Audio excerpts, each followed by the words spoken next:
Programming Throwdown, episode 83, Teaching Kids to Code. Take it away, Jason. Hey everybody, so something pretty interesting happened. I knocked over a bottle of Coke, and Coke went absolutely everywhere. This was about a week ago. Completely ruined my keyboard that I bought a long time ago. And so I went on Amazon. I found out the keyboards are way cheaper now. I bought a mechanical keyboard. Actually, I don't know, I bought a mechanical keyboard way back, but either I just forgot or I wasn't paying attention. But basically, there's colors for the switches, and the color doesn't just mean, because at first I was like cherry red and the keyboard's black. It didn't make any sense. But basically, the colors correspond to how the key feels. So if you have cherry red, that's the softest setting. Basically, the softer the keyboard is, kind of, at least in my opinion, the better it feels, but the less you're sort of, let's say, guaranteed to press the button. So, if it's really hard and it makes a big kind of click sound, like I think the blue mechanical switch does this, it makes a big kind of click sound when you press. That, to me, is kind of annoying, but at least it's like, that you pressed that key. Like, there's no in between. So I think there's brown, which is in the middle. I chose cherry red. And I love it. I think it's great. I mean, I haven't had an issue. Actually, it took a little bit of getting used to. So, in the beginning, like sometimes I wouldn't totally hit the key. But at this point now, I haven't had any issues, and I like the way it feels. And it's a lot cheaper. So that's kind of what I'm typing on right now. So I didn't know for a long time about, I guess they're called mechanical keyboards. I thought, all keyboards are mechanical. But apparently I was wrong, as always. So most keyboards that aren't laptop... First time ever on the show. Most keyboards, not like laptop keyboards, but desktop keyboards are, I guess they call it like membrane switches or rubber That's dome. Right. So it's like a piece of rubber where the bottom of your key has a bit of metal and the PCB underneath has a bit of metal. And when you push down your key, the two pieces of metal touch, and that's what makes the click. And so they're kind of mushy. But the reason why they're not touching all the time is just you have this piece of rubber, and so when you're pushing, you're squishing the rubber. Yeah, and I never knew any different.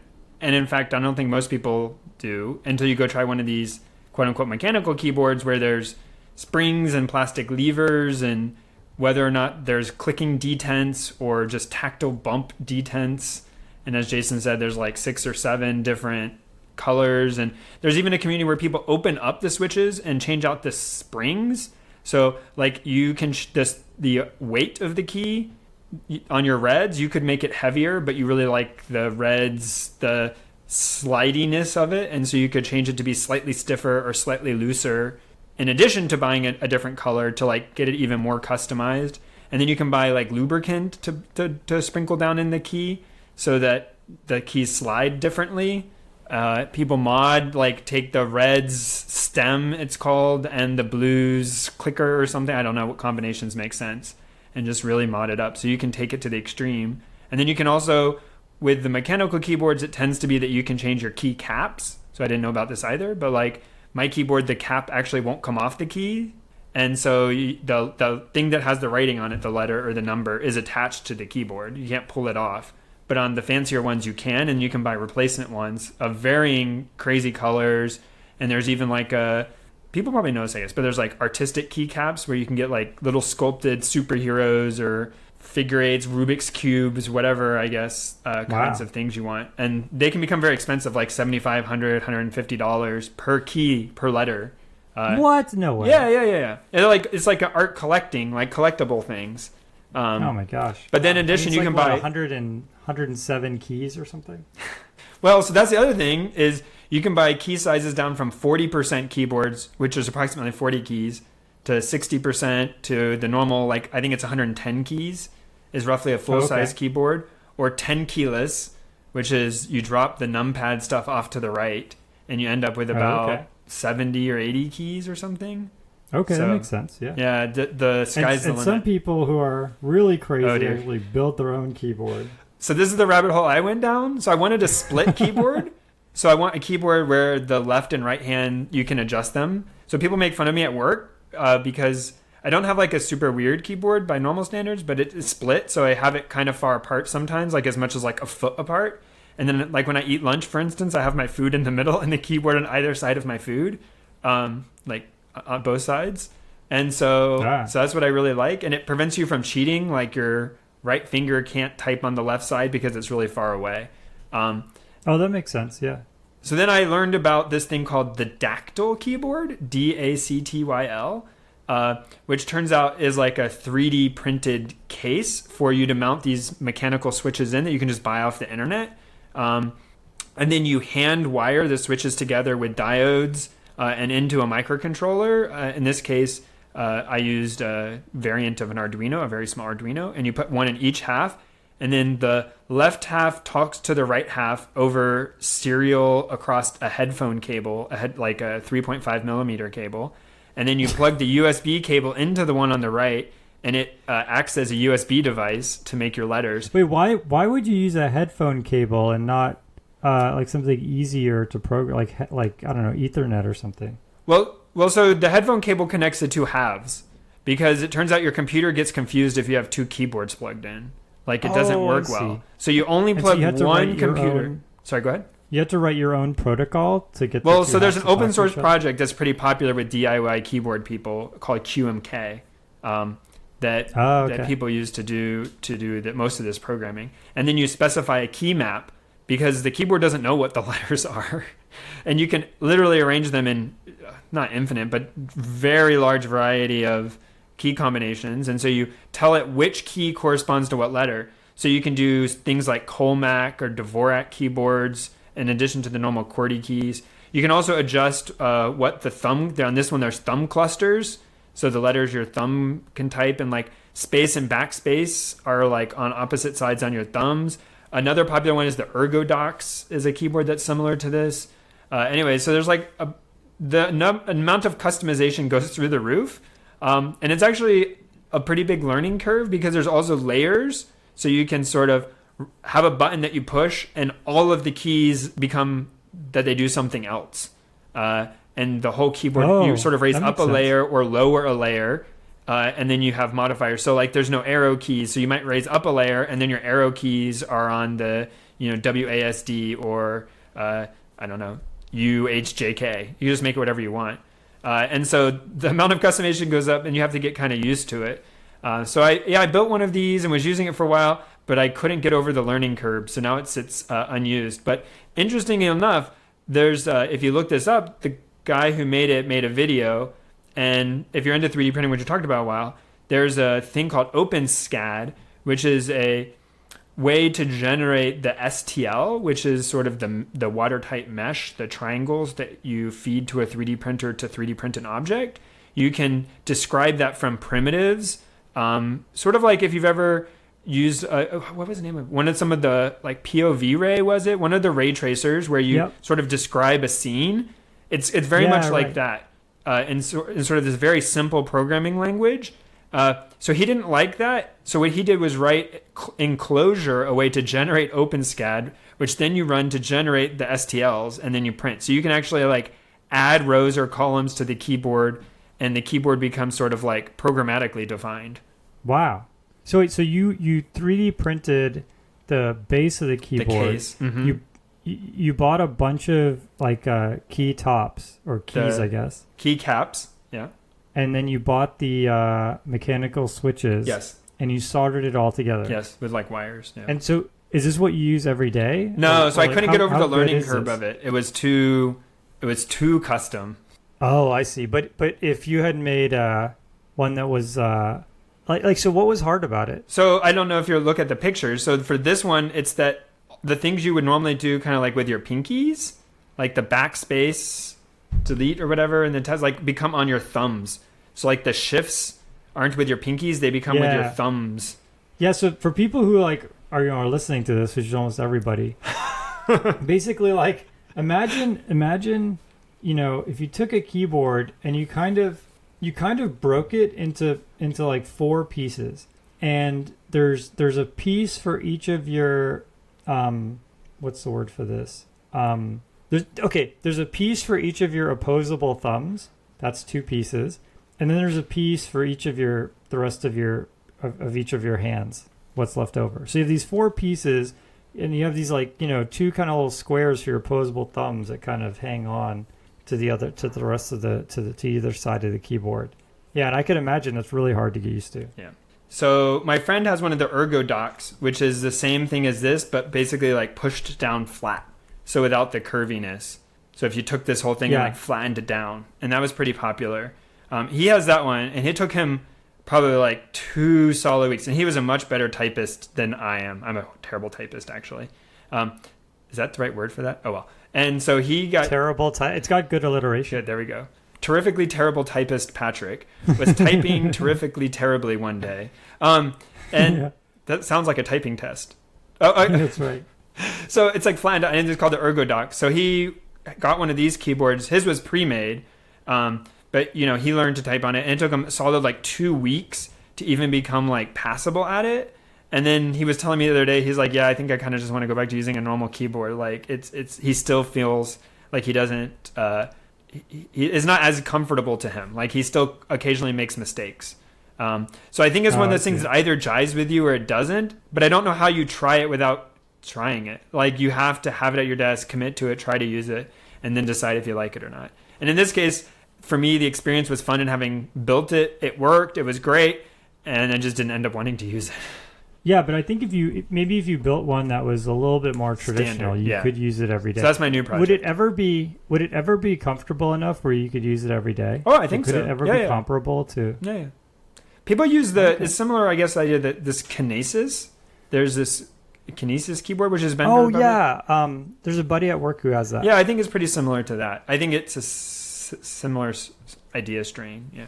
So this would be really cool. Like if you are a developer, you could totally build your own keyboard with one of these cheap 3D printers, or you could do the thing where you 3D print it and they mail it to you, and you could bring in your homemade keyboard and do all your development on that. That would be some serious street cred. I mean, that's basically, I think this guy has like a video where he talks about this. Yeah. Yeah, it's like if you really need that promotion at work, you want to find out how to take it to the next level. Jason's contention is this is like instant promotion material. I'm not sure I agree. Instant promotion, guaranteed. Ooh. Your boss just walks by and he's like, turns to your person next to you. Hey, did you finish that report? Blah, blah, blah. And he walks by your desk and he's like, have I given you that promotion yet? I think this is how you move from being like, oh, I was a kid who was picked on in high school, to like, oh, a lot of people at work are like me. Oh, nope, I'm back to being picked on again.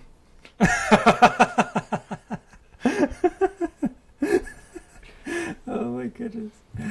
I'll have to tell you one day the time when I sat in a tent at work where I installed a tent over my computer monitor. What? Nope. We have to keep going. Okay, we'll have to do that next show. That sounds bizarre. All right. It was logical, I promise. All right, the Nebraska problem. So This is an article that's actually quite old, from 2014, but the game The Witness, which was written by, why is his name escaping me? It just escaped me. Oh, Jonathan Blow. Thank you. So it's not by him, though that is the guy who made The Witness, but he had like other people helping him. This is by, I think it's one of the people who helped him out on it. He worked on it. I haven't dug quite into it. Casey Muratori. But anyway, so for some reason this got linked a while ago, and I sort of kept it in my backlog and didn't lose all my bookmarks. And so I had this, and he's going through in this article basically ways of putting down clumps of grass, which you're like, oh, Patrick, why do we care? Like, this is a programming podcast, and we're now how long into the podcast, and we've not talked about programming. So he's talking about randomly choosing locations to put down grass. And one of the things he points out, which is, it comes up again and again, which is why I want to talk about this, is that randomness is actually pretty hard. So both for reasons of, like, we're not going to get into, and quantum physics and what is truly random, and that most of the time what we call random is pseudo-random. I'm not talking about that. I mean, although those things are interesting and would love to talk about them. Just from the fact that if you say he wanted to put down clumps of grass, and if you just randomly, uniformly sample the space, pseudo-randomly sample the space, you end up with clumps in some areas and gaps in other areas, which actually, although might be truly random, looks bad. It doesn't look natural because grass doesn't end up being truly randomly distributed that way. And so you have some Right. areas where it's dense and some areas where it's not. So now you Yeah, I need mean, to there's a natural process where grass is spreading and dying, right? So what he's trying to do is, I don't know that he's per se seeking the biological defendable way of grass to be laid out in a field, but he's showing how to do random sampling with, is that called, like Poisson distribution or something, where you're trying to like sample a set distance away from other plants, so you're more likely to spawn where in an area where there are no plants than in an area That with makes other sense. plants. Yeah. And then also you could increase the number of plants per area, like the density in total.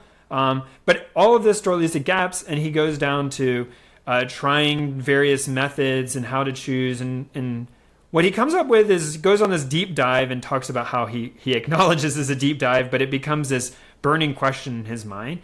And what he kind of figures out is actually he doesn't want something truly random.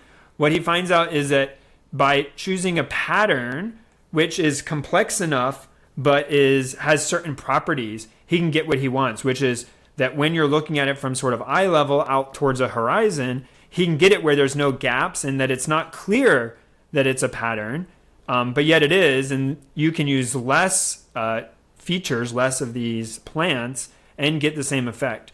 And all of that to say that his quote unquote random sampling in the end is actually that he said he's probably not going to end up implementing it, but that was this, he called it staggered concentric intersections, where it just sort of like this pattern with certain properties allowed him to cover the space in a way that was actually better than the truly just random distribution. And this comes up and came up actually at work, where we kind of ran into this. People were trying to test some stuff and they were using just truly random tests. But what they were turning out is they weren't getting sort of great coverage.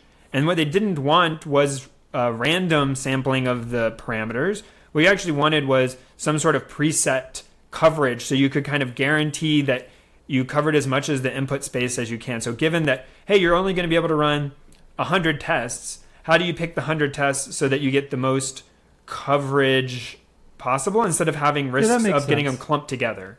Yeah, that makes sense. So basically, like if some input is almost always 2 or something like that, but it has a range of 0 to 100, you don't want to waste a lot of time trying things that are way out there. Well, so yeah, it's that kind would be of like how if you have this grass that's in the middle of nowhere. Yeah, so that would be like the reversing, or the other way around is saying like, hey, you want to make sure that this is well behaved. You get different behavior across 0 to 100, but if you just pick 10 random samples, like you're going to get giant gaps most likely.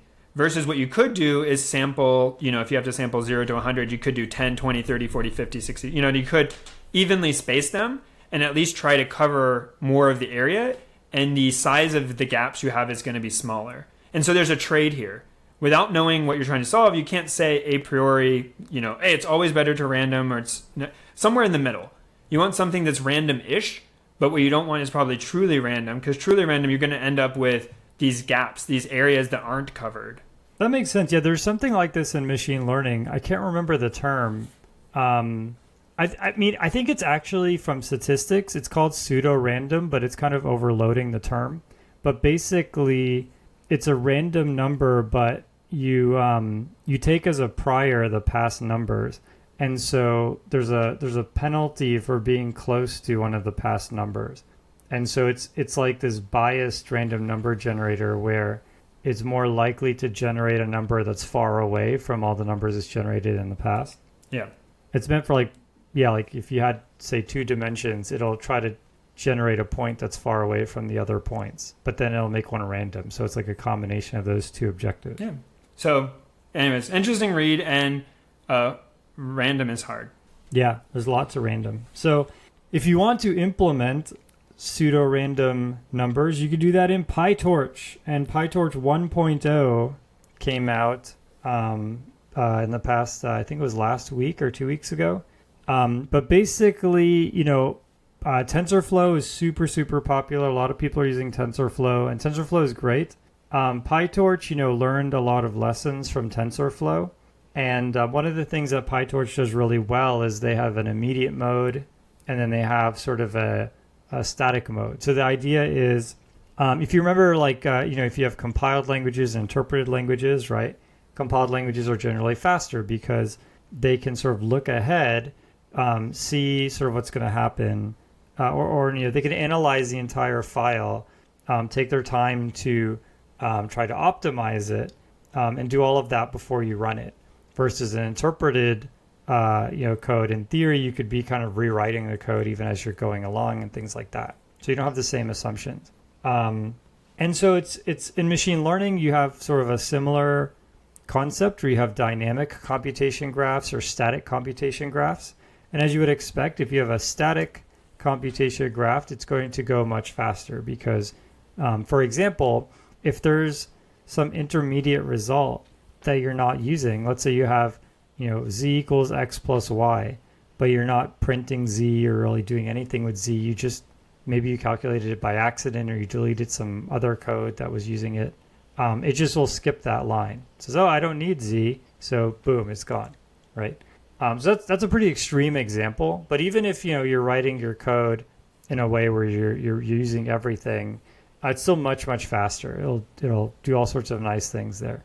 But there are times where you need the dynamic graph. So specifically, when you're trying to improve a model, like you're trying to have it train and learn and get better, that's when you typically need a dynamic graph because you have to sort of react. It's like, let's say the model is really good, so you just want to stop training, right? Or let's say at the beginning of training, you want to do something, and then over time, you want to switch to something else, right?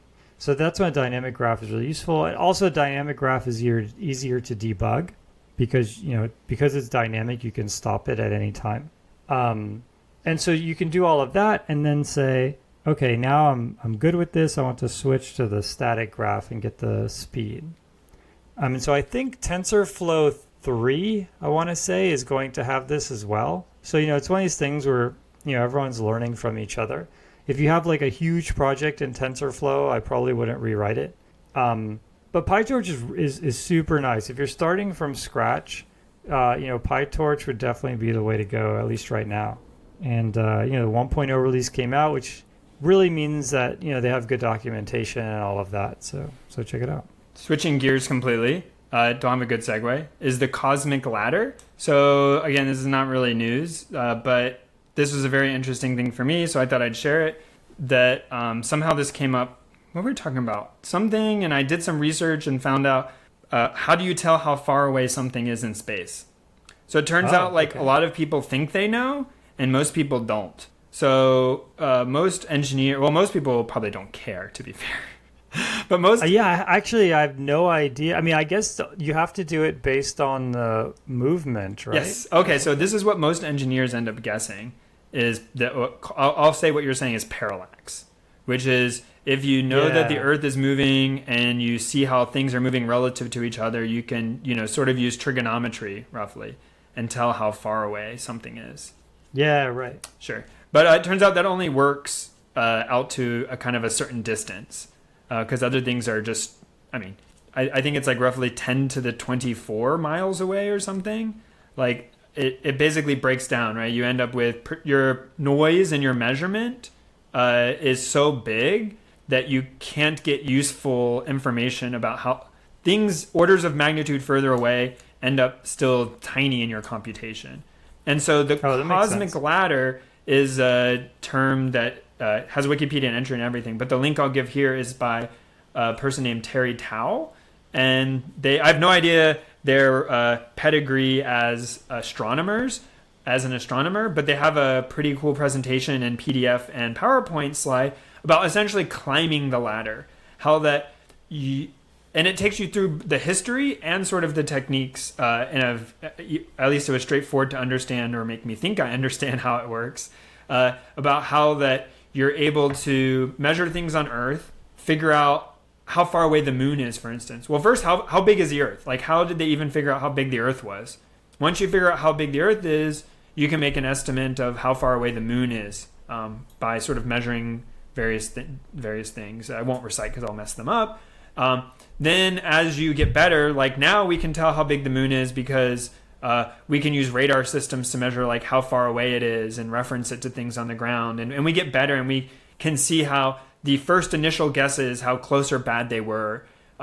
Then to about 100 light years away, you can use what Jason was sort of saying by like movement around the sun. You can use sort of parallax. But what do you use for things that are like 10 to the 5 light years away? You have to use various fitting techniques to things which you believe have constantness. So if you imagine, and I might mess these up. So as you start going far away, you start saying, hey, it is repeatable that when a supernova occurs, that a supernova has a set brightness.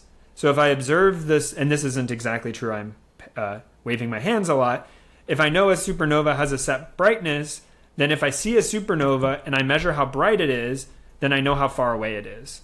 And so by having a predictive model of how two things, like how two binary dwarf stars orbit each other, how fast that should happen, and then by measuring, how far apart they are, how big they are, I can tell how far away they are. You can start to use periods of movement, these kinds of things, to try to guess how far away things are. And he's essentially talking about how that once you can measure things a little further away, then you can use those things to measure the things further away. And it can sort of walk your way up the ladder. And to me, it was just like, whoa, wow, that's so never cool. really thought about it, that like some of these phenomenon are predicted by current physics of occurring in a set way. Like certain stars will implode based on their mass and size, and therefore you can predict their brightness. And as we get better at understanding those predictions, then we can use them to sort of measure how far away they are. Wow, that's amazing. That reminds me. Yeah, go ahead. I hope this isn't like totally off topic, but I think it's similar. You know how they measure? I always wondered how they measure the weight of really small things. Like, okay. For example, how do you measure the mass of a quark? Okay. Right? And it turns out it's actually similar. So they, you can't obviously put a quark on a scale or anything like that. But what you can do is you can see what happens when a quark runs into something. And so you can see what happens when it bumps into something bigger than it.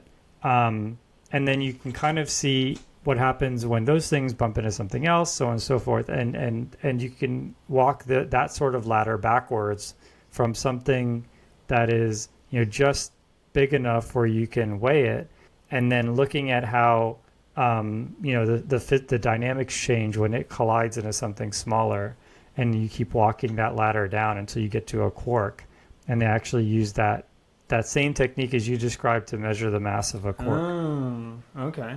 Yeah, very so cool. I probably did a terrible job. If there's any astronomers in the audience, I'm sorry. But I found this interesting, and it turns out I'm not claiming what I said was, more correct. You should go read about it. But yeah, so it was surprising to me how much I didn't know about how distances were measured. I guess like Jason was saying, I never thought about how you would measure the weight of a quark.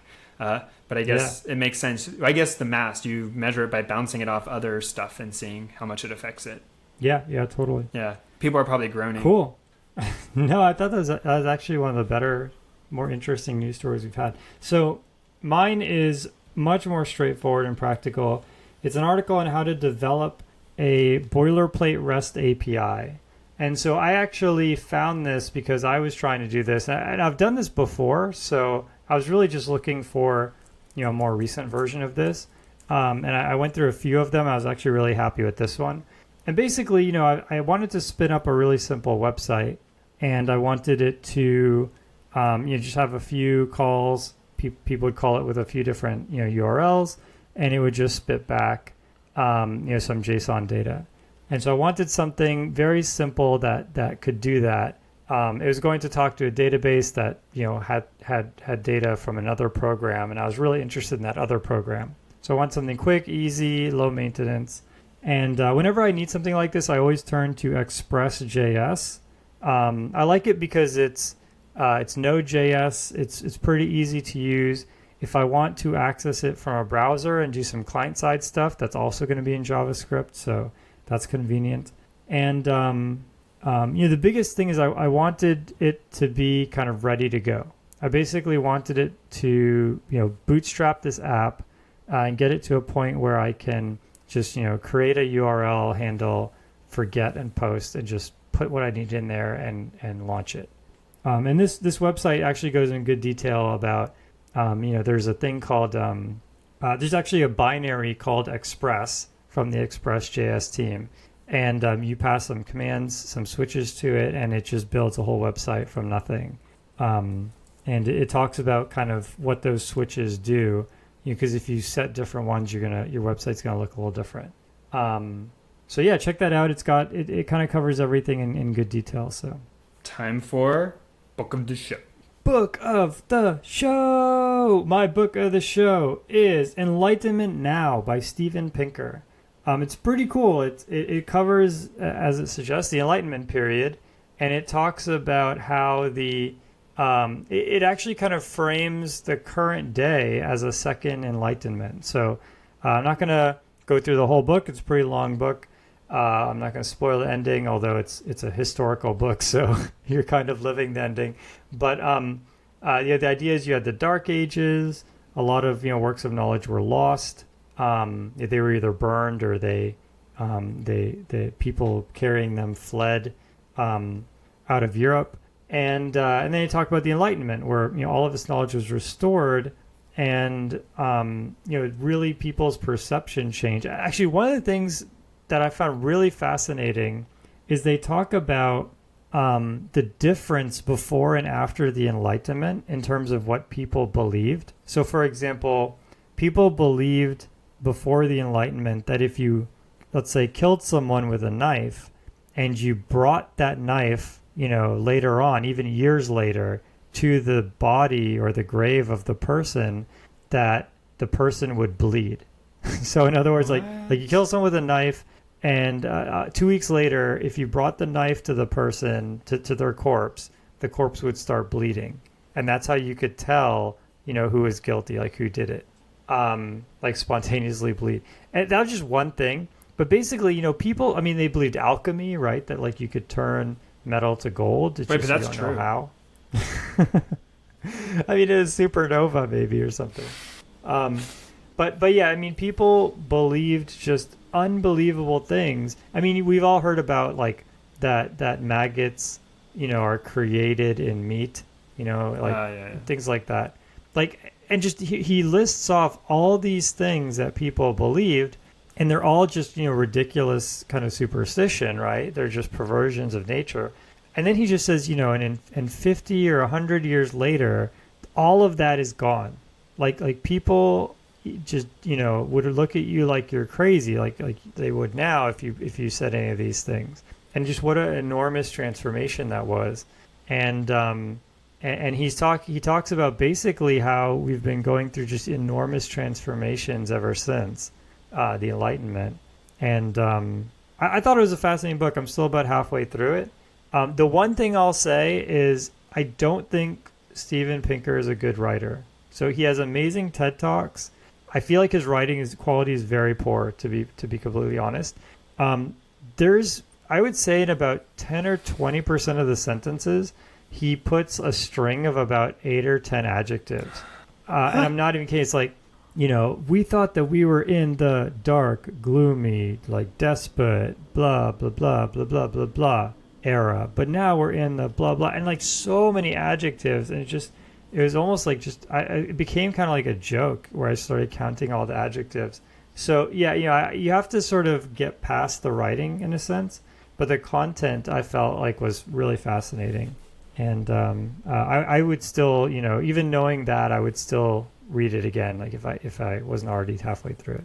My book will probably not enlighten you.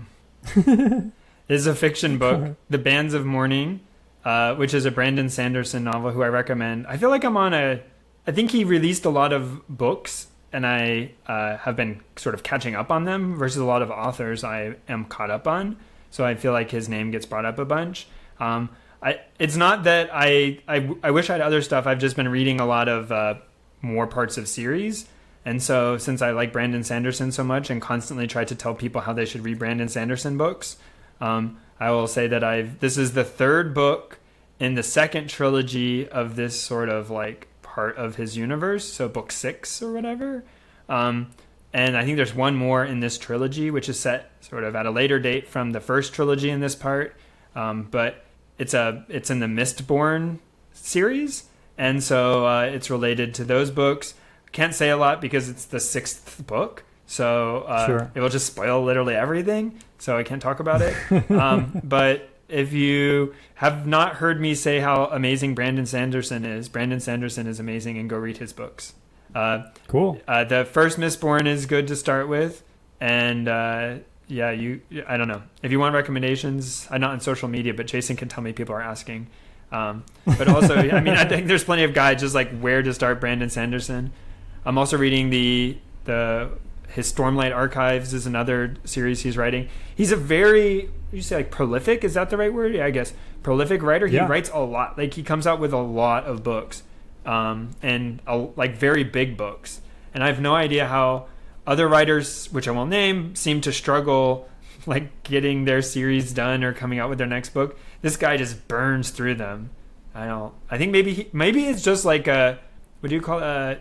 It's like a machine learned writer. Like it's just like a Markov process, and he just like it's just randomly generating the sentences for him. But he's like the world's best trainer of a Markov process, and he's just like I don't care if it is. I don't even care.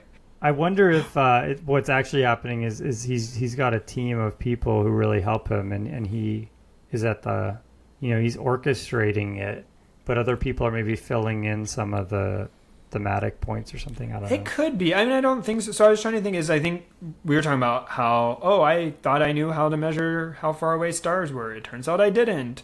I think if you actually sit down and calculate the amount of time it takes to write even 1,000-page book, like just write the words if you worked on it each day for a few hours. Yeah, right. Is not that long. I don't think. I thought you were going to say it's very long. No, I think it's to write a 1,000-page book. How many words are on a page? Like roughly 200, I think? Do this on the air. I should have come prepared. So let's say to write 200 words, I think it's going to take you... I feel like it would take 1,000 hours to write a 1,000-page book. So it says it's about 250 to 300 pages per word, or per page, 250 words per page. Yeah. So I would say about 1,000 hours just to write it. Assuming let's say you were just copying from another book, no. Right? Like what's your words per minute when you type? Oh, really bad. I told you I'm a terrible typist. So let's say your words per minute is 50. Then that would be 5 minutes. Yeah, that's not very... Yeah, okay. Copying would definitely be faster than that. Okay, well, whatever he writes really fast, I don't know how he does it. Yeah, I mean, it's that. Either way, it sounds remarkable that he can get that much done. So about 5 minutes per page, about 5,000 minutes. Is that right? Yeah, 5,000 minutes. So yeah, so you could knock it out in a few weeks if you're just copying. So my guess is it probably takes him like three-ish months, let's say, or whatever, 4-ish months to write it. If you write a good solid chunk every day and you know where you're going, and then he can do them in parallel. So if he has people, like you point out, not help him write, but help him do the editing.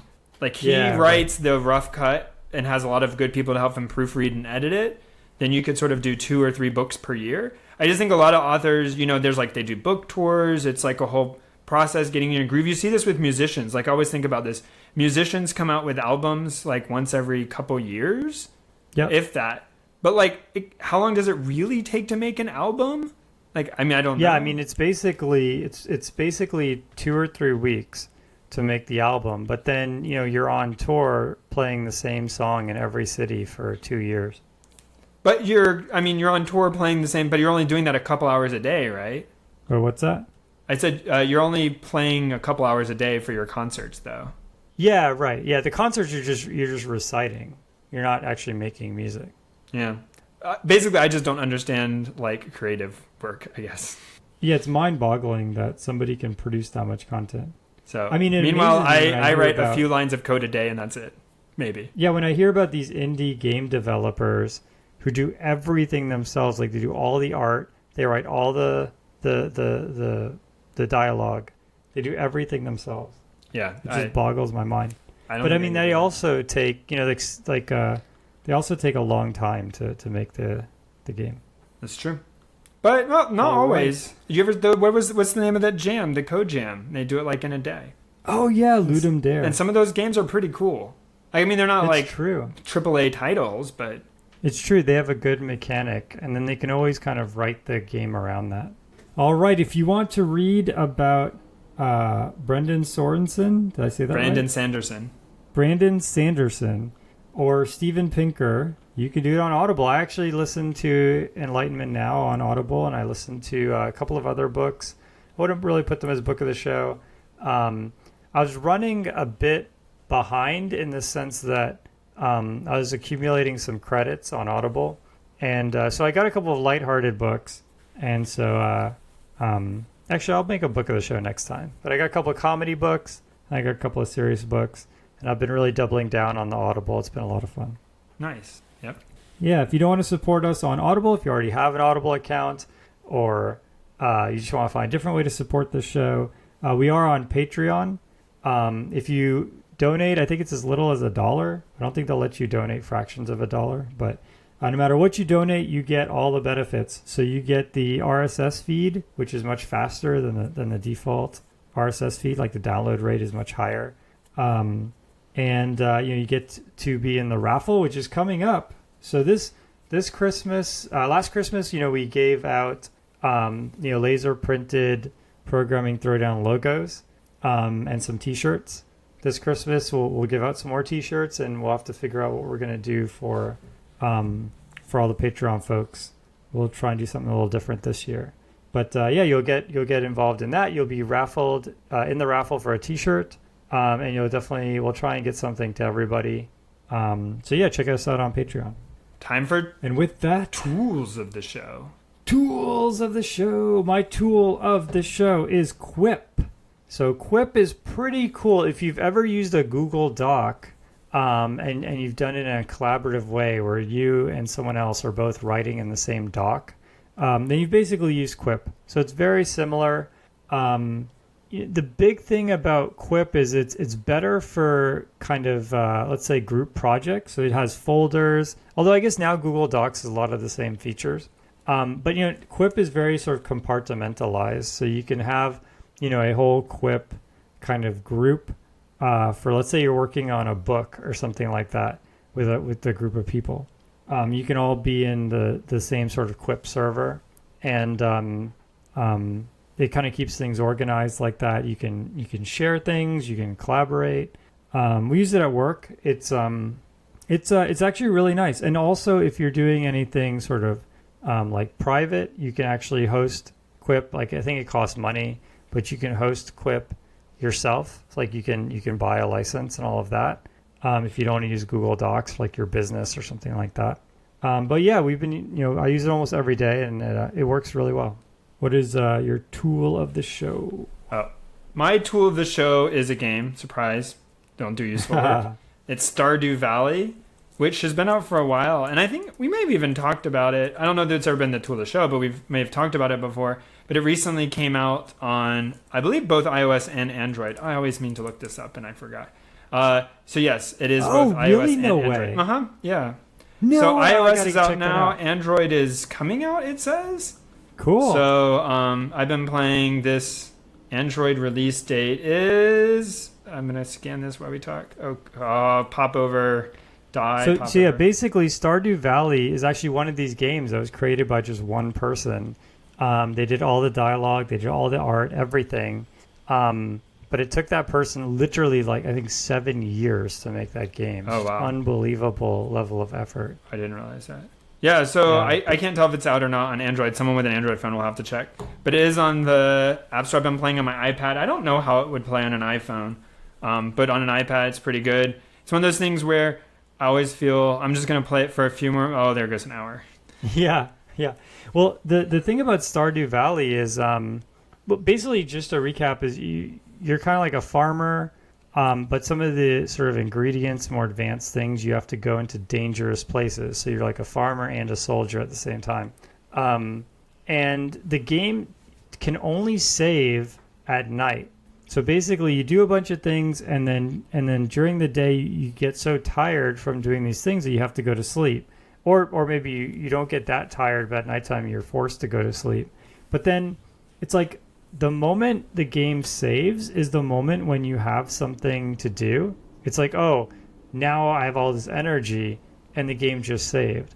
And it's like when you don't have any energy and you're really ready to call it a night, that's when you you can't really save. You have to wait until the night's over. So anyways, I'm kind of messing this up. But basically, the way they do this save really kind of keeps you playing. That's a great hook. Yeah, I mean, I think said another way, when you wake up first thing in the morning, it's a new day. But that means you need to do all the day's chores. Like, you have to make sure all your plants are watered.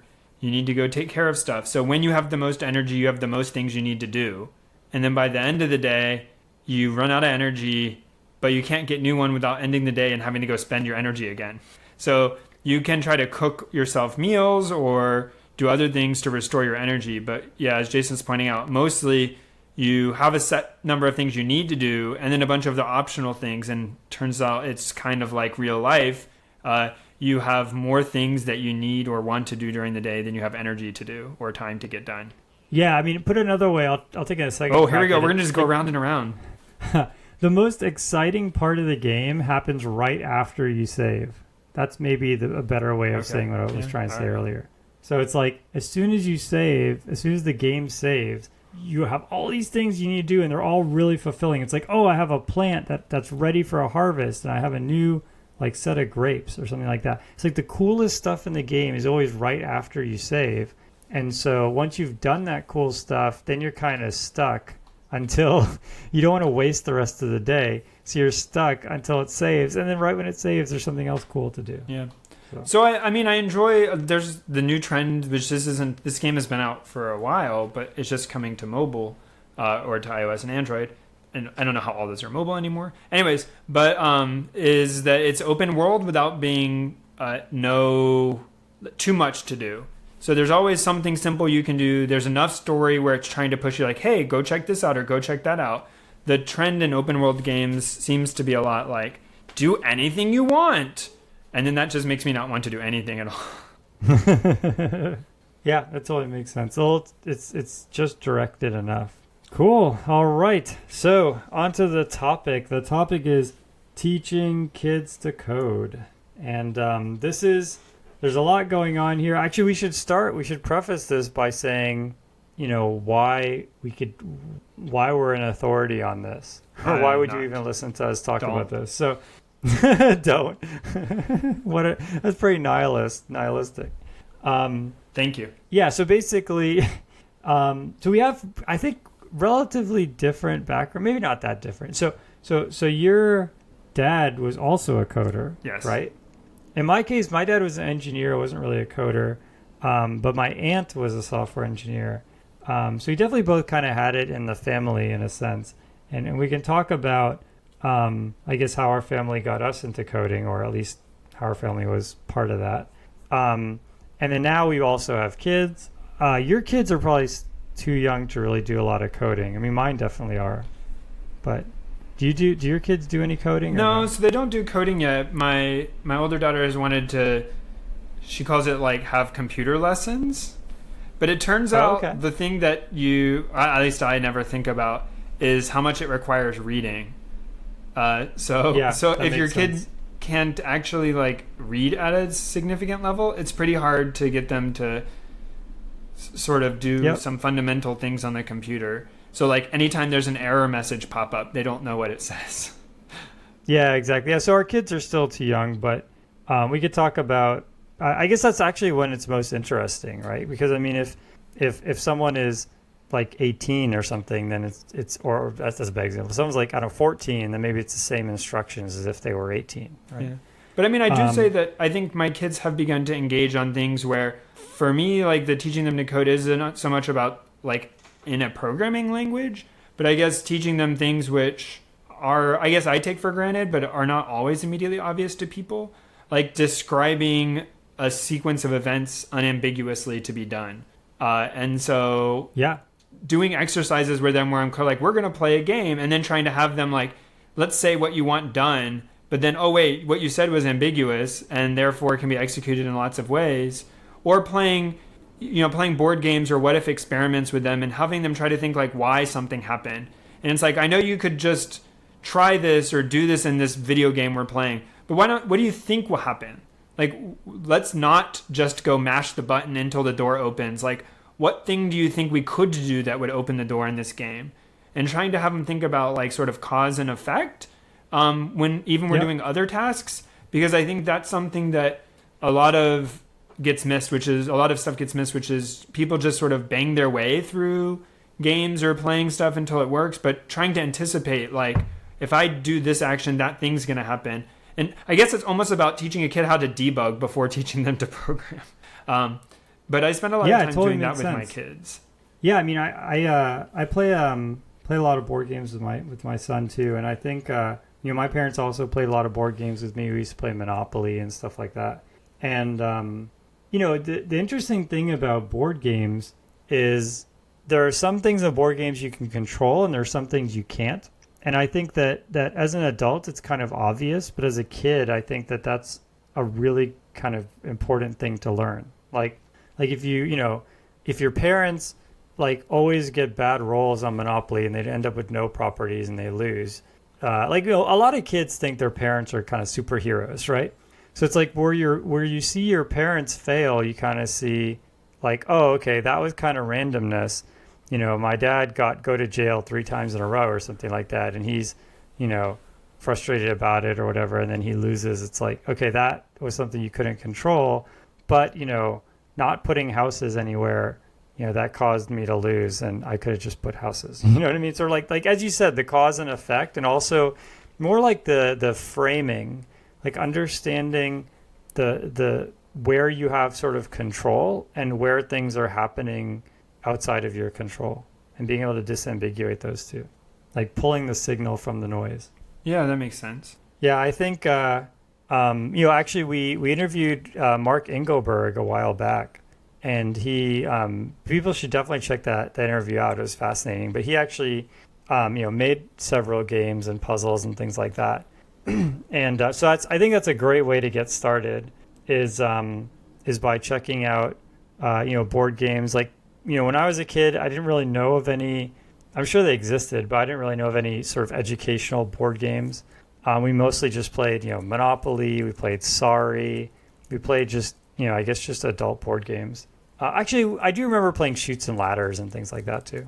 But now, I mean, there's games for kids, and to some extent, games for adults that are way better. Like they're better balanced. They like kind of teach you more. And so Think Fun,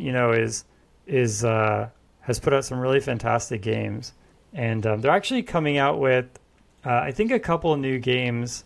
I saw on their website they're coming out with Potato Pirates, which is a game for like 7 and up, and they're coming out with some game called Hacker for 10 and up. And I haven't had a chance to really play those yet, or I don't think they're out yet. But there's educational games I think are really nice. So the games that Mark built, and like this Robot Turtles and stuff, what it taught me is, like, when playing with my kids, the thing that's interesting is having them learn, which at first I didn't get, but when you say go left, they think about, like, I'm viewing the board, the thing is going to go to my left. And it's like, no, it's executing from some other point of view. So, like, I'm moving this robot forward. So in Robot Turtle, I mean, there's lots of things. Roughly, you're describing some sequence of actions you want it to take, like go straight, rotate left, go straight. And this, like, when you're in an area and teachers, like, teaching the kids the context in which something runs, which to me at first was like, they're having struggles with this, and this doesn't seem related to programming. But I've come around to actually thinking that programming is about putting yourself in the context of the code running, which is the things around you when you run matter a lot. So if I add 1 to a number when the number's 10, it becomes 11, not going from 0 to 1 or whatever. Understanding, keeping in mind what the current state is. And so, like, looking at visually at the board and saying, hey, the turtle is currently facing to the left. If I have it turn left, it's not going to go to my left, it's going to go down. Yep. And to me, it's totally. This is obvious, right? Like, oh, this is easy. But to a kid, like, wrapping yourself up in, I need to put myself in its shoes or into the context of where the program is at, where it's running, and then having a kid be able to walk back to where it went wrong is actually pretty useful. And as Jason pointed out, I mean, as far as, like, becoming an expert on it, I mean, TBD, we'll see. Like, I don't know if it'll help my kids, because I never played these kind of games growing up, but it is interesting to play them with the kids.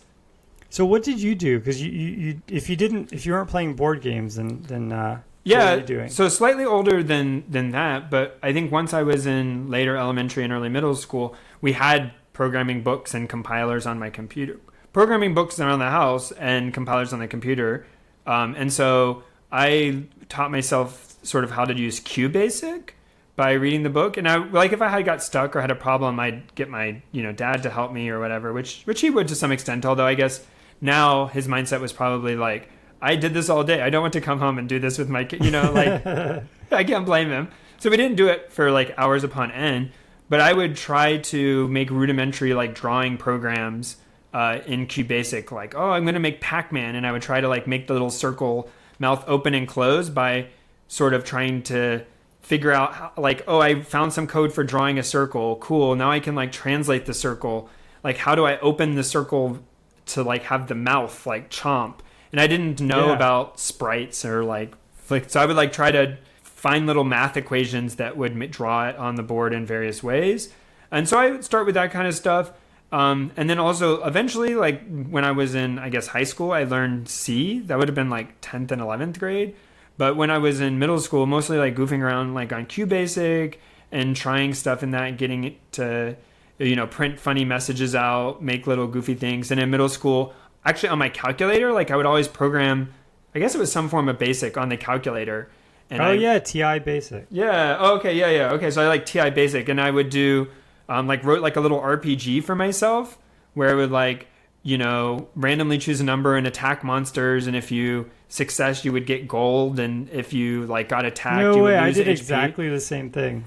I think the like text-based adventure is like just interesting enough without running into like becoming too complicated too fast where you have spaghetti code and you can't manage the sort of game state. And so I think it makes a lot of sense. And so, I would program. And then if you beat the final, I think there was like 10 bad guys, it would draw little animated fireworks on the screen by drawing random line segments and connecting them. Nice. That's awesome. Yeah, I mean, I have a somewhat similar story. Like, as I said, my parents weren't like software engineers or anything like that, so they couldn't really, there wasn't really any resources like that. But I did get I got an Atari 800.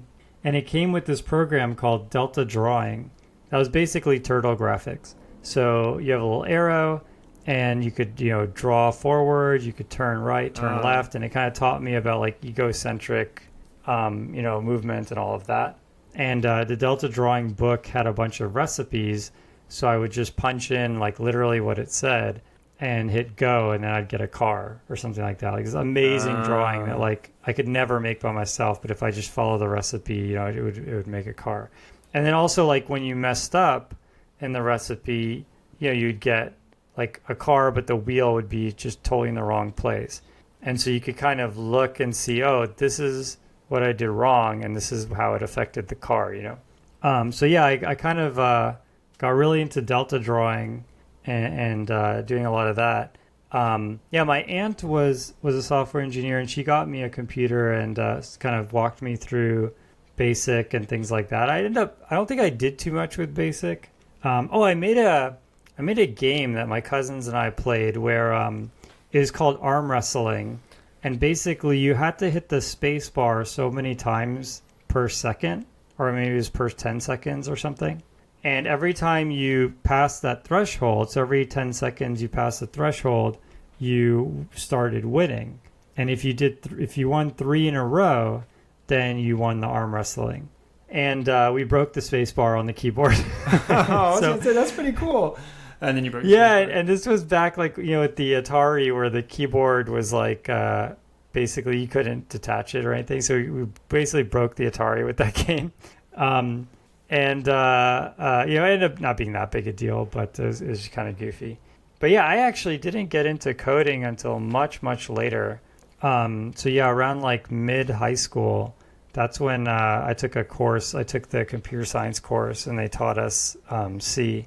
But there was a huge gap where I wasn't really doing any coding, but I was always really into board games, and I just played a ton of board games and did a lot of reading.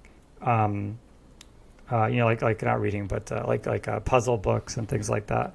Yeah, I mean, I feel like, at least between us, is pretty similar. And I actually think that's a common thing, which is there's a certain maturity, a certain amount of breadth of skills you need to have before you can sit down and right? We've talked about this on the program, but like write computers, so like write computer programs. So if you say, I want to build a 3D graphics game, well, you're going to have to know like enough trigonometry and geometry to be able to do like 3D computation. That's pretty high bar, actually. Yeah. And so like that's really tough. But having a kid be introduced to like late elementary, middle school, so I guess for people not in the States, that'd be like, 10 years old. I think you can start to introduce kids into like what loops are and printing your name. But I don't think they're going to engage at the level of building large amounts of software because I think it just takes focus. Now, of course, it could be an exception where like you probably don't need any help and you become like a contributor to Linux kernel at like 10, sure. Yeah, there's always like savants. Yeah, but I mean, I think for the most part, like teaching a kid to code, I think is about keeping them in that mindset of like Jason was pointing out, breaking it, but trying to understand why it broke. If you just succeed by randomly trying, I don't find that doesn't seem like a good way to kind of progress. So now it's not that there aren't times when it's called for just like trying random things until it works. Like I know there's an off by one error here somewhere.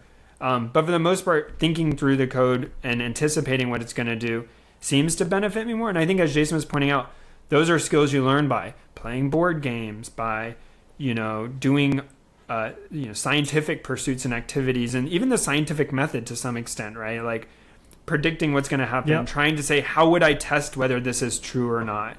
I think having those kinds of approaches are actually enormously beneficial. And so when you say, kind of teaching kids to program or teaching kids to code, I actually think it's about not so much what language do you teach them, but about these kind of underlying concepts. Getting into the intricacies of a type system is probably not super engaging to a 9-year-old. Yeah, right.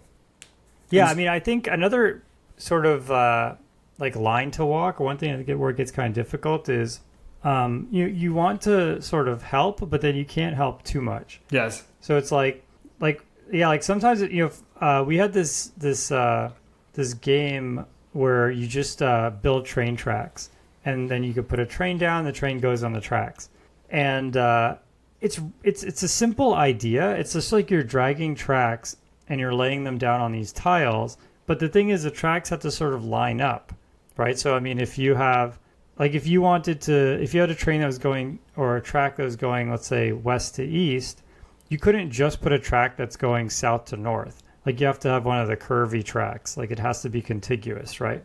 And we got this game like about a year or two ago, and so even my son was maybe like 3, and he just found it really frustrating. And if I just left it like to do it, he just would have given up. But I stayed with him, and I made the tracks and things like that.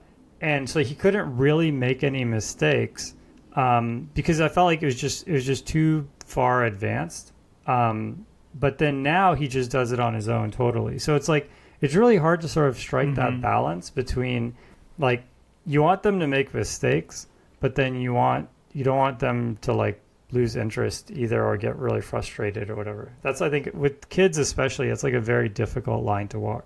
But yeah, I mean, I think that's true probably for anything, but especially something like coding. If you want to get them to something kind of like that's pretty advanced, it's really hard to have those stepping stones. So if you have a kid who you think is ready to actually learn a programming language and sit at a computer and type and learn, what would you do? What language would you use? Would you do a web something? Would you do Python, non-web, like interactive? Like both of you and I described something that was, I mean, we're maybe a little predating the web, but this sort of interactive console graphics, getting used to how to deal with that. Not console graphics, but just like text input and back and forth.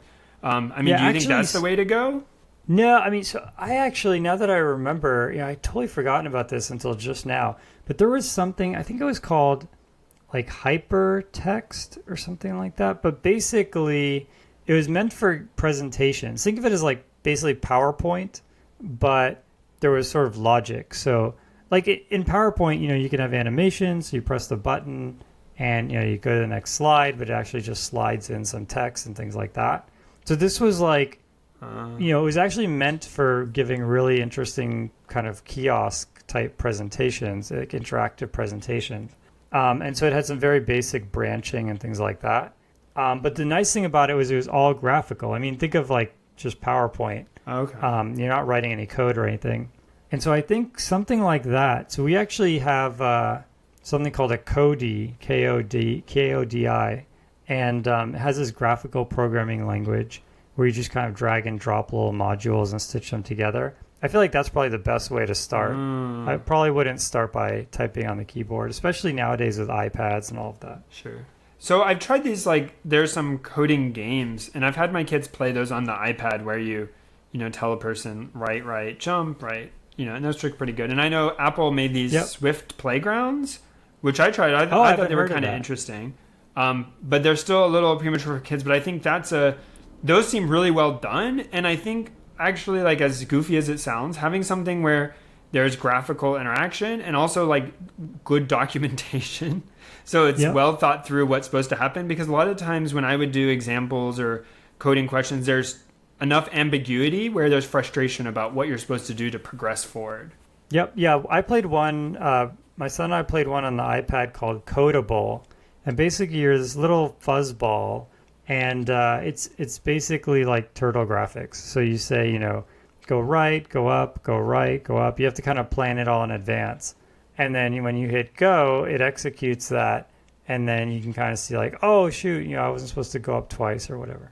But yeah, I think those games are really where it's at. I would probably stay away from, as Patrick said, like, as soon as you get into real coding, you have to do a lot of reading. And even if you're, even once, our kids could read, at adult level and all that, it's still pretty taxing. Until you become a teenager, it's probably pretty exhausting to read, because you have to really think hard about it. It's not like as unconscious as it is for, an adult. And so a lot of these graphical things are really the way to go. But I guess like the high level here is just to like get kids into logic. So there's there's these board games, that teach like strategy and all of that. There's these apps, there's visual programming languages, and they all kind of teach the basics around sort of logic, around understanding sort of cause and effect. Like, did you lose 3 times in a row, just randomness? Like if you're playing Chutes and Ladders and you lose, you can't really say, oh, I wish I could have done things differently.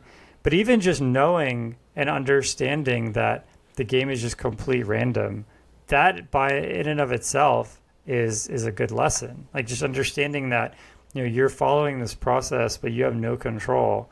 It's really just about understanding the game versus, I don't know, Monopoly or something where you have a lot of control. There's a lot of things you can do, and the things you do matter. I think that getting kids to understand that is really important. That makes sense. Yeah, I guess this wasn't so much a like strict curriculum on how to teach kids to code, but I'm not sure that one exists. Yeah, I mean, honestly, and where we live, we've talked about this. Patrick and I live in the Valley, and the I don't know about you, but we have so many of these coding camps in my neighborhood. There's literally 8 coding camps on this one street.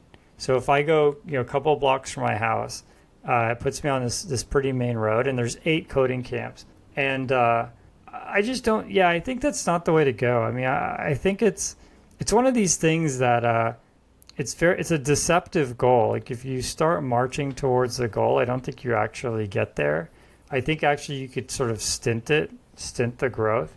I feel like the coding really comes like after someone has already understood a lot more fundamental stuff. And of course, there's always savants who made their first app when they're 12 years old and things like that. But I think in general, like, jumping straight into Python or something like that might actually distract from the overall goal, which is really to build a foundation in like logic and causality. I think I agree. Yeah. So if anyone has any cool resources, so just to recap real quick, I think board games are really solid.